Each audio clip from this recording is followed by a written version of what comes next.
الرحمن الرحیم، ناظرین کرام السلام علیکم۔ اگر ہم پاکستان تحریک انصاف کی اچھی پالیسیز کی بات کریں تو امپورٹس کی حوصلہ شکنی اور ایکسپورٹس کی حوصلہ افزائی اور خام مال پر ڈیوٹیز میں کمی اور امپورٹڈ گڈز پر ٹیکسز میں اضافے کے علاوہ جو چیزیں ہمیں نظر آتی ہیں وہ سبسڈیز کے کلچر پر حکومت کی پریشانی بھی ہے۔ اس وقت تو ٹھیک ہے کہ وہ چینی اور انرجی سیکٹر اور ٹیکسٹائل سیکٹر اور دیگر سیکٹرز پر جو سبسڈیز گزشتہ ادوار سے دی جا رہی ہے اس کے بارے میں پریشان ہے اور کوئی واضح پالیسی نہیں اپنا پا رہی، اور جب وہ سبسڈیز کے خلاف بات کرتی ہے تو الٹا چینی کی قیمتیں بڑھ جاتی ہیں اور پیٹرول کی قیمتیں بڑھ جاتی ہیں اور اسے ہتھیار ڈالنے پڑتے ہیں۔ لیکن ایک اچھی بات یہ ہے کہ اب کم از کم کوئی ایسی حکومت پاکستان میں ہے جو ان معاملات پر سوچنا شروع کر چکی ہے۔ اب اگر ظاہر ہے آپ اوور نائٹ مسائل کو حل نہیں کر سکتے۔ اگر آپ پیٹرول کی کمپنیوں کے ہاتھوں پاکستان کے بلیک میل ہونے کی وجہ سے پریشان ہیں، یا اگر آپ شوگر مافیا کی وجہ سے پاکستانی حکومت کے بلیک میل ہونے کی وجہ سے پریشان ہیں، یا اگر آپ میڈیسن کمپنیز کی جانب سے پاکستانی حکومت کے بلیک میل ہونے کی وجہ سے پریشان ہیں اور آپ اس کا حل نکالنا چاہتے ہیں، تو اس کا حل جمہوری حکومتوں کے پاس صرف ایک ہی ہوا کرتا ہے: مذاکرات، مذاکرات اور مذاکرات۔ مار پیٹ، لڑائی جھگڑا، ہنگامہ مسائل کا حل نہیں ہوا کرتا۔ آپ کو حزب مخالف کی جماعتوں کے ساتھ بیٹھنا ہوگا، آپ کو ان تمام پروڈیوسرز کے ساتھ بیٹھنا ہوگا، ان سے بات کرنی ہوگی اور مسائل کو حل کرنا ہوگا۔ جو طریقہ ہے مہذب اقوام کا وہ یہ ہوا کرتا ہے کہ وہ پہلے بیٹھ کر مذاکرات کے ذریعے سے مسائل حل کرنے کی کوشش کرتی ہیں۔ وہ جب دیکھتی ہیں کہ چینی پر سبسڈی سال ہر سال سے دی جا رہی ہے تو وہ پھر فلور ملز ایسوسی ایشنز کے ساتھ، شوگر مل ایسوسی ایشن کے ساتھ، میڈیسن کمپنیز کے ساتھ اور آئل مارکیٹنگ کمپنیز کے ساتھ بیٹھتی ہے اور کہتی ہے کہ اب ہم اس پالیسی کو چینج کرنا چاہتے ہیں۔ جو پاور پروڈیوسرز کمپنیز ہیں، ہپکو، پیپکو، کیپکو وغیرہ، ان کے ساتھ بیٹھنا چاہیے حکومت کو۔ ان تمام پروڈیوسرز کے ساتھ بیٹھنا چاہیے اور یہ کہنا چاہیے کہ ہم ملک میں سبسڈیز کے کلچر کی حوصلہ شکنی کرنا چاہتے ہیں، ہم پاور کمپنیز کے سر پر ڈیڈ سے اس ملک کو نجات دلانا چاہتے ہیں، ہم اپنے جو ایگریمنٹس ہیں پاور پروڈیوسر کمپنیز کے ساتھ ان کو ریکنسیڈر کرنا چاہتے ہیں۔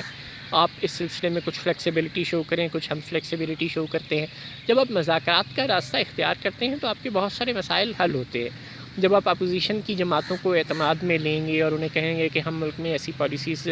لانا چاہتے ہیں جس سے عوام کو فائدہ ہو اور ہمیں اس سلسلے میں آپ کی مدد چاہیے، ہم کوئی قانون سازی کرنا چاہتے ہیں جس سلسلے میں آپ کی مدد چاہیے، جواباً اگر اپوزیشن کہتی ہے کہ ہمیں بھی پھر اپنی مرضی کی ترامیم ایسے نئے قوانین میں شامل کروانی ہے، تو آپ یقینی طور پہ کچھ بات اپوزیشن کی مانتے ہیں، کچھ آپ اپنی منواتے ہیں، جس طرح کہ پاکستان پیپلز پارٹی کے دور میں 18ویں آئینی ترمیم کی گئی، یا جس طرح کہ ذوالفقار علی بھٹو صاحب نے پاکستان کا آئین متفقہ طور پر بنانے میں کامیابی حاصل کی۔ جمہوری حکومتوں کی یہی روش ہوتی ہے، جب وہ دیکھتی ہیں، جب وہ چاہتی ہیں کہ وہ پالیسیز تبدیل کریں تاکہ عوام کو فائدہ ہو سکے۔ ظاہر ہے ہر حکومت کی اپنی سوچ ہوتی ہے۔ پاکستان تحریک انصاف سے پہلے جو جماعتیں برسر اقتدار آئیں انہوں نے کبھی سبسڈیز کے کلچر کی حوصلہ شکنی کے متعلق نہیں سوچا۔ پاکستان مسلم لیگ نواز نے میٹروز بنائیں لیکن ان پہ سبسڈیز دیں۔ پاکستان تحریک انصاف کی حکومت سے پہلے عوام کو فائدہ دینے کے لیے حکومت نے جو سبسڈیز کا کلچر رائج کیا اس کے متعلق یہ نہیں سوچا کہ یہ سبسڈیز اگر سرکار کو نہ دینی پڑیں تو اس پیسے سے بہت سے ترقیاتی منصوبے مکمل کیے جا سکتے ہیں۔ اگر پاکستان تحریک انصاف یہ سوچ رہی ہے تو یہ بہت اچھی بات ہے، لیکن وہ اپنی سوچ کو اکیلے عملی جامہ پہنانے کی طاقت نہیں رکھتی۔ پوری بزنس کمیونٹی پاکستان تحریک انصاف کی متی نہیں ہے، پوری اپوزیشن جماعتیں پاکستان تحریک انصاف کی متی نہیں ہیں۔ ڈنڈا اور بڑھکیں مسائل کا حل نہیں ہوتی۔ اگر پاکستان تحریک انصاف کے اکابرین یہ چاہتے ہیں کہ وہ ملک میں جو پالیسیز ہیں ان کو تبدیل کریں، وہ اصلاحات متعارف کروائیں، معاشی اصلاحات متعارف کروائیں، جو سبسڈیز ہیں بھلے وہ میٹرو پر ہیں، بھلے وہ ریلوے یا پی آئی اے یا سٹیل ملز کو کسی جانب دیے جا رہی ہیں، یا یہ جو ادارے سفید ہاتھی بنے ہوئے ہیں ان کو کسی بھی قسم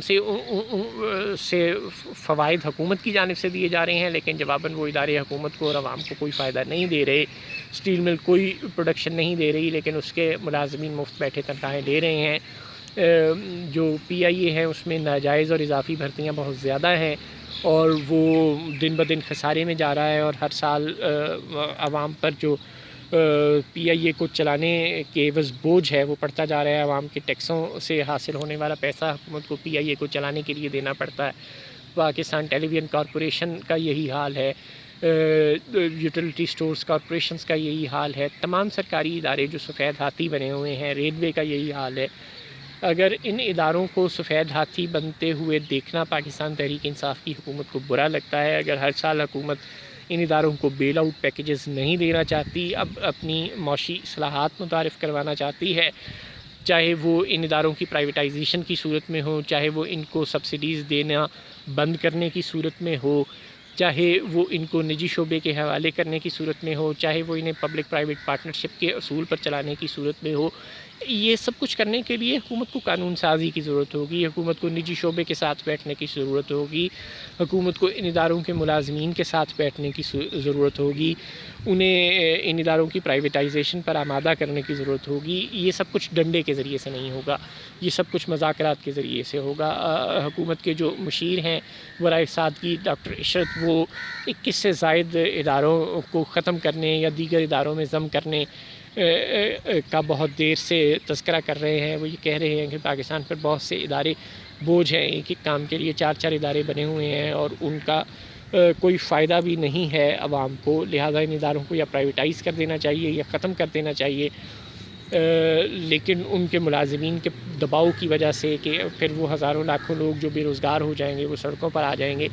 حکومت ایسا کوئی فیصلہ لینے میں بدستور تعامل کا مظاہرہ کر رہی ہے. جب تک حکومت ان باتوں کو اپوزیشن کے ساتھ، ان لوگوں کے ساتھ، ان اداروں کے لوگوں کے ساتھ، نجی شعبے کے لوگوں کے ساتھ بیٹھ کر مذاکرات کے ذریعے حل کرنے کا اصول نہیں اپنائے گی، تب تک اس کی پالیسیاں اس کے ذہن میں رہیں گی، کاغذ پر رہیں گی، امپلیمنٹ نہیں ہوں گی اور عوام کو ان کا کوئی فائدہ نہیں پہنچے گا. اگر ایسے اداروں کو بند کیا جاتا ہے تو ان کے ملازمین کو کہاں کھپایا جائے، یا نجی شعبے کے حوالے کرتے وقت نجی شعبے سے یہ گارنٹی لی جائے کہ وہ یہاں موجود ملازمین کو فارغ نہیں کرے گی، یا اس کا کوئی بھی اور وے آؤٹ نکالا جائے، تو اس کا طریقہ تو مذاکرات ہی ہو سکتے ہیں، ڈنڈا ظاہر ہے نہیں ہو سکتا. پاکستان میں بادشاہت کا نظام نہیں ہے، پاکستان میں آمریت نافذ نہیں ہے، اور جمہوری حکومت کا چلن یہ نہیں ہوتا کہ میں کسی کو نہیں پکڑوں گا، کسی کو نہیں چھوڑوں گا. آپ کی اچھی پالیسیز بھی عوام کو فائدہ پہنچانے میں اور آپ کی جماعت کے لیے نیک نامی حاصل کرنے میں کامیاب نہیں ہو پا رہی. آپ اچھی پالیسیز کو بھی نافذ کرنے میں ناکام ہو رہے ہیں. اگر آپ یہ چاہتے ہیں کہ آپ کی اچھی پالیسیز اس ملک میں نافذ ہو جائیں، جو آپ کے خواب ہیں وہ اس ملک میں حقیقت کا روپ دھار لیں، تو اس کے لیے آپ کو ٹائم چاہیے. لیکن آپ اپنے آپ کو خود ٹائم دینے کے لیے تیار نہیں ہیں. آپ مار دو پکڑ لو کے شور میں اپنے خلاف تمام فورسز کو جمع کرتے جا رہے ہیں. آپ کی اپنی جماعت کے لوگ جہانگیر ترین سے لے کر بے شمار دیگر ناراض MNAs MPAs تک کسی بھی وقت اپوزیشن کی جانب ہاتھ بڑھا سکتے ہیں. اختر مینگل صاحب تو پہلے ہی بڑھا چکے ہیں. آپ کسی بھی وقت مسلم لیگ کاف کو، ایم کیو ایم کو یا دیگر جماعتوں کو بھی ناراض کر کے اپوزیشن کی جانب مائل کر سکتے ہیں. اس کا نتیجہ یہ ہوگا کہ پھر آپ کی اچھی پالیسیز بھی اس ملک میں نافذ نہیں ہو سکیں گی، عوام کو ان کا فائدہ بھی نہیں ہوگا، اور آپ کی بری کارکردگی ہی صرف عوام کو یاد رہے گی. چنانچہ آپ نہ صرف یہ کہ اس بار عوام کو کوئی ریلیف دینے میں ناکام ہوں گے اور اپنی کارکردگی کو بہتر ثابت کرنے اور اپنے آپ کو دیگر جماعتوں سے بہتر جماعت ثابت کرنے میں ناکام ہو جائیں گے، بلکہ شاید آئندہ بھی آپ حکومت حاصل کرنے میں کامیاب نہ ہو سکیں. السلام علیکم.